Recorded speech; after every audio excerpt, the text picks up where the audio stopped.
Good afternoon everybody, welcome back to Marritt's Koi Pond. Well, you caught me having 10 minutes, I'm just having a rest. Another busy day. Well, we managed to get that tarpaulin off this morning. Wow, what a job that was getting that off, but it's off. And that's really opened that up now, that's so much light in there now that tarp's gone. And I think the aces are quite pleased I've taken it down. And my grapevine. Got a grapevine growing all around it. And a mind your own business. That's very pleased I've given that a bit of a spray. Jim popped round this morning. Run a silicone bead in that bottom drain, just run another silicone bead round that skimmer, just as reinforcement basically, and I've started fitting me returns. Now I know what some of you are going to say, oh, I don't like that idea. Yeah, I know what you're saying, but I didn't want to compromise this liner by putting holes in it, to be honest with you, when the liner was in here. They're called inductor jets, and what the idea is, I don't know if you can see them trumpets. I'll come down and explain it a bit more.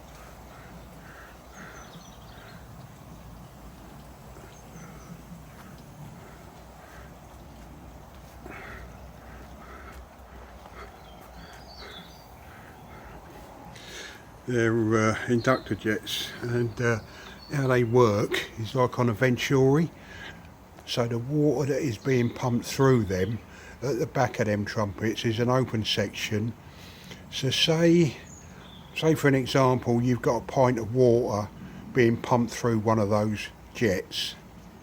It actually, coming out the end of that trumpet, it's actually moving 3 pints of water, because it acts like a venturi. So you get 3 times more water flow, if you know what I mean. Although you're only putting a certain amount of water through it, it doubles it up, so you get 3 times the amount. And all these jets, they're on like swivels, so the fish can't bump, or if the fish do bump into them, they're on swivels, so they move, you know.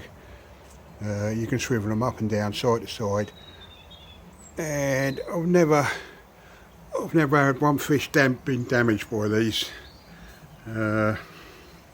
In actual fact, they quite like them, because what they do is they swim up to them and they stick their noses right in front, because they like the flow of water over them. So I've got 2 there, look, and all that pipe work runs underneath them coping stones, so it's not obtrusive, you can't see it. And I've given them a bit of a clean, but when they green up, you wouldn't even notice they were in the pond. So I've got 2 there. I've got 1 there. And another 1 there. And like I say, yeah, you might be able to see it a bit better here. Let's see if I can bend over. Bear with me. Oh, anybody want a bad back? Yeah, so what happens is the water, obviously the water is being pumped and it's being squirted out of there inside, but because it's a venturi, because that trumpet acts as a venturi, it drags in water behind it through these cones. So it actually moves 3 times the amount of water that it's actually pumping, if any of that makes sense. Makes sense to me. And like I say, they're on swivel, so you can put it up and down, side to side. The fish do bump into them.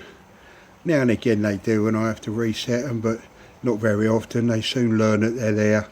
And like I say, they quite enjoy it, because they just swim up to it and stick their heads in front of it. They just love the flow. Bottom drains in. Connected the backy shower up this morning, or this afternoon, giving all those aces a bit of a drink. So tomorrow is field day. Going to start filling it up tomorrow,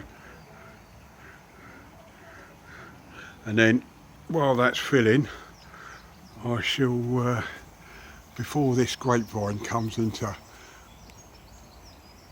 bud, it's just starting budding now, but before that grapevine starts coming into bud, I shall get up there and I shall paint this pergola with some fence.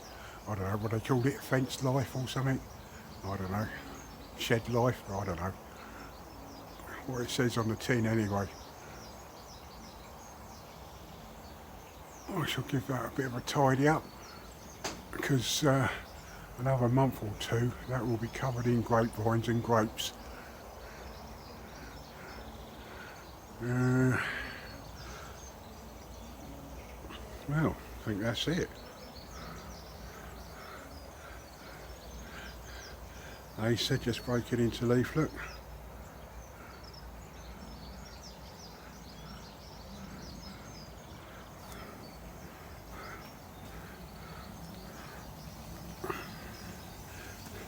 These fish have perked up no end. They're a lot better.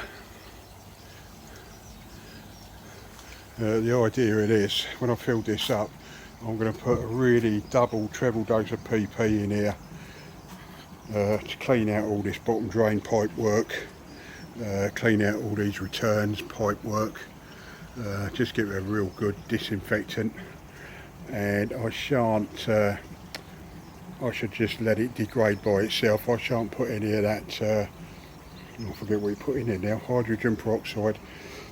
I should just let it degrade by itself, and when that's happened, I think I don't really want to put that shower on in case it kills all that mind your own business. So what I might do, I might just wait just till it's on the turn, before it turns brown, then I might switch that on just to clean that, just to disinfect that shower. But it's no big deal if that mind your own business gets knocked back. That'll soon perk up. Well, that's it, everybody. I'll show you when she's full. Not sure how many days or hours that's going to take to fill up. I've done a new calculation. This pond, believe it or not, you know, when I built this, I just laid like a rope on the ground, and as it happens, it was more or less spot on 3,000 gallons. You know, there was no planning to it. Just laid a rope on the ground, started digging. Like I say, worked out at 3,000 gallons. We've measured it. We've got in there, measured it. Or rather Jim did, and I've done some calculations this morning, and it comes in at 2,850 gallons. Obviously, because she's got 1.5 inches of insulation all the way around it, including the floor, and it's got about a 3 or 4 inch screed on the floor. So 2,850 gallons she is now. Right, I'll catch you next time, gang. Thanks for watching. Bye.